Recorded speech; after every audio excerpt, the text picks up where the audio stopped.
J'avais fait un sondage il y a quelques semaines sur l'archétype que vous souhaitiez voir en vidéo. Et finalement, ce fut l'archétype des Seigneurs Lumière qui gagna. J'ai donc décidé de faire une vidéo de présentation des 3 versions principales de Seigneur Lumière. Pour que vous, si le deck Seigneur Lumière vous intéresse, vous puissiez choisir vers quelle version vous allez builder votre deck. Alors, tout d'abord, il faut comprendre en quoi consistent les Seigneurs Lumière. Les Seigneurs Lumière consistent à meuler des cartes vers le cimetière pour activer des effets tels que Wolf, pour gagner des options telles que les protecteurs mortuaires et le zombie épidémique, et surtout pour débloquer l'accès à leur boss monster. Dans le cas de l'archétype, il y a Dragon du Jugement. Cette stratégie de meule pour gagner ce boss monster, il faut aussi comprendre que ça se base sur des boss monsters, des rewards de votre deck qui sont particulièrement puissants, mais la base du deck, elle, est très fragile. La base du deck étant les petits monstres à 4 étoiles qui, eux, vont faire le boulot en début de partie. Les Lilas, les Lumina, les Eren, les Jane et tout ce qui va être ajouté par les autres versions du deck, ce sont des monstres qui sont quand même très faibles. Ce sont pas ces monstres-là qui vous feront gagner, ce sont pas ces monstres-là qui vous feront toper, en tout cas. Ce sont des monstres qui font le café, quoi. Je vais pas dire que ce sont des mauvais monstres... Enfin, pardon. Quand je dis que ce sont des mauvais monstres, je ne veux pas dire que c'est des cartes qui sont délétères pour votre stratégie. Au contraire, ça joue le jeu. Mais ils sont surtout là pour préparer le terrain pour le dragon du jugement, pour créer le cimetière. Et en soi, c'est ça leur force, c'est le fait de menacer le dragon du jugement. Si le dragon du jugement, dans le deck Lightsworn n'existait pas, le deck Lightsworn n'existerait tout simplement pas. Il n'y a aucune bonne raison de jouer ce deck. Donc, cette base de plein de petits mauvais monstres et des gros boss monsters, des grands rewards pour le deck, c'est comme ça que le deck est structuré. En termes de plan de partie, donc le deck ne se lance pas directement, il n'a pas accès à toutes ses options dès le début, contrairement à des decks comme Vayu Turbo, contrairement à des decks comme Blackwing qui peuvent partir très vite dès le tout premier tour. Le deck Seigneur Lumière, il n'aura toujours qu'un début de partie assez moyen.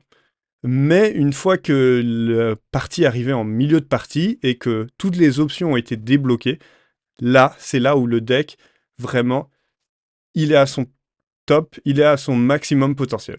Donc c'est pas un deck début de partie, c'est pas un deck aggro, c'est plutôt un deck qui veut survivre le début de la partie pour accéder à la force de son deck. La version pure, donc, avec juste des seigneurs lumière et quelques cartes qui sont là parce qu'elles sont vraiment très fortes à être meulées. Des fois, on peut voir des cartes comme Cyberdragon qui sont ajoutées parce qu'ils aident beaucoup à limiter les angles morts du deck. Mais en tout cas, il y a une majorité de Lightsworn et de cartes qui se combinent très bien avec. La stratégie est la plus directe. On invoque Dragon du Jugement. On veut le faire le mieux possible. Donc, Dragon du Jugement qui est certes limité à 2, mais nous jouons 2 lumières attirantes, ce qui fait que nous avons un total de 5 Dragons du Jugement dans le deck, tant qu'on réussit à le meuler une fois dans la partie. La version pure, donc, c'est vraiment... faut voir ça comme la base. C'est un peu la version la plus honnête du deck. La version où, qu'il neige, ou qu'il pleuve, ou qu'il fasse beau jour, elle aura toujours le même potentiel. Elle pourra toujours elle aura toujours la même force.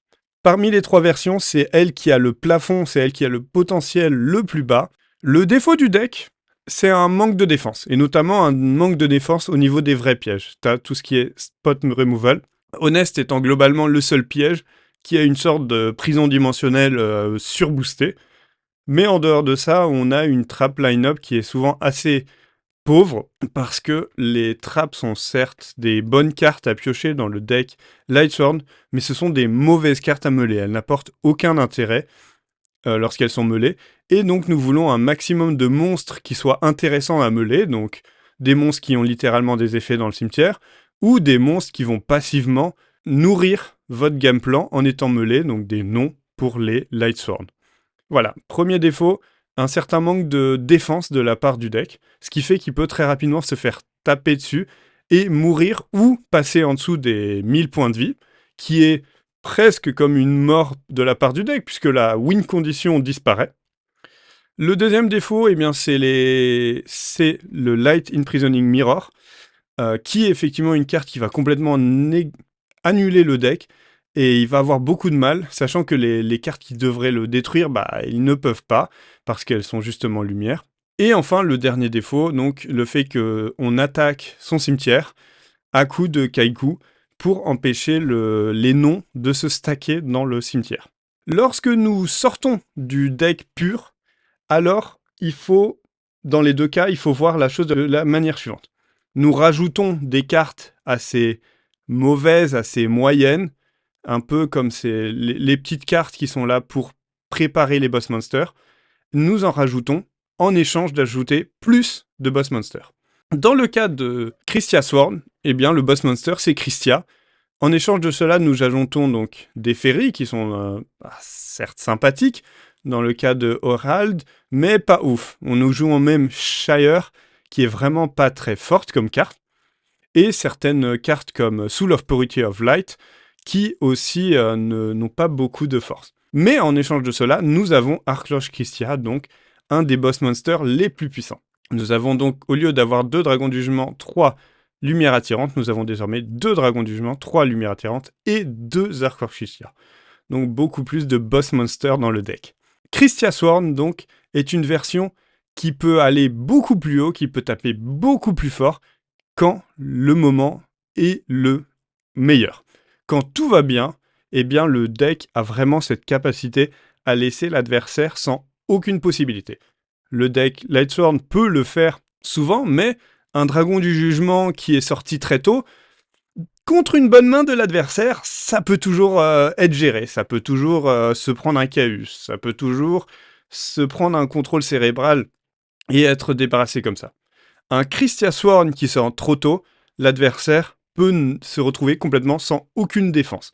Et même s'il réussit tant bien que mal à le gérer, le Christia Sworn retourne au-dessus du deck et revient immédiatement après quand l'adversaire est toujours autant en position de faiblesse. Donc, le deck Christia Sworn a effectivement cette capacité à complètement invalider l'adversaire le plus fort possible. Par contre, quand le deck ne tourne pas, quand le deck n'est pas dans les bonnes conditions, il souffre des mêmes problèmes que la version pure du deck, donc notamment les Light Imprisoning Mirror, mais en plus de ça, il a aussi des situations où il va piocher des mains beaucoup moins jouables, parce que l'Herald of Orange Light est pioché tout seul. Parce que ce sont les petits monstres ferry qui sont dans la main, ces monstres qu'on voulait justement envoyer au cimetière directement par la meule. Le deck a donc un plafond beaucoup plus haut, mais aussi un sol beaucoup plus bas. Enfin, le dernier deck, la dernière version, appelée Twilight, rajoute des monstres boss monster ténèbres. Il n'utilise plus lumière attirante parce qu'il y a beaucoup plus de ténèbres maintenant, mais une réincarnation du monstre est particulièrement efficace dans ces cas-là. Elle se combine notamment avec Dark Arm Dragon qui permet de moduler le nombre de ténèbres dans le cimetière. En échange de ces deux boss monsters qui sont très puissants et qui sont aussi très faciles à invoquer, eh bien nous avons plein de petits monstres moyens ténèbres. Et la raison pour laquelle le deck est aussi populaire en ce moment, c'est parce que ces monstres moyens ténèbres, eh bien, ils sont parfaitement adaptés à la méta actuelle. Donc, Kaiku et Dedekro sont notamment très forts contre Vayu, qui est un deck très populaire. Le deck est donc particulièrement adapté à la méta actuelle, mais s'il s'avérait que la méta finissait par changer et que ces cartes disparaissaient, il devrait remplacer cela par d'autres monstres. Par exemple, pourquoi pas un Sirocco dans le main deck, si c'est L noir pur qui devient le meilleur deck. Mais on se retrouve encore une fois avec la même situation. Sirocco n'est pas une carte qui est particulièrement forte, c'est pas une win condition en tout cas, toute seule. Nous avons donc une version du deck qui possède un plafond bien plus haut du deck parce qu'il y a plus de boss monsters et qu'ils attaquent sur différents angles, et notamment en passant le Light Imprisoning Mirror, mais qui ne possède actuellement pas un sol plus bas parce que la méta le permet.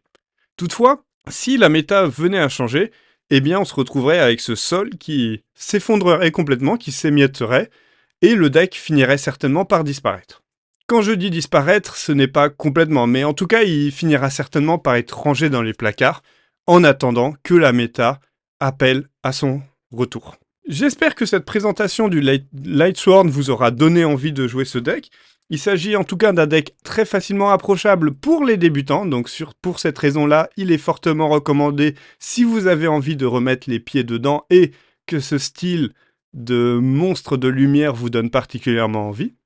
Si vous avez envie d'aller dans un gros tournoi pour montrer la force des Lightsworn, eh bien le prochain gros tournoi français sera en mai, sera le 9 mai, pour le week-end du GGP, donc ce sera sur Paris.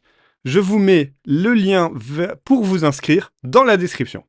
J'espère vous voir à cet événement et je vous souhaite un bon week-end.